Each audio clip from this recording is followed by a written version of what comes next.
Hello guys, good morning. Papunta kami sa aming trabaho at para makuha na yung sahod na aming kukunin kasi tapos na yung bubong na ginawa namin.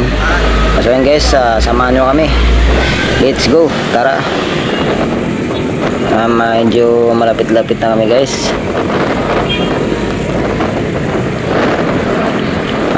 Shout out pala sa lahat ng mga construction worker dyan, lalong-lalo na sa JML Construction. Maraming salamat po sa inyo.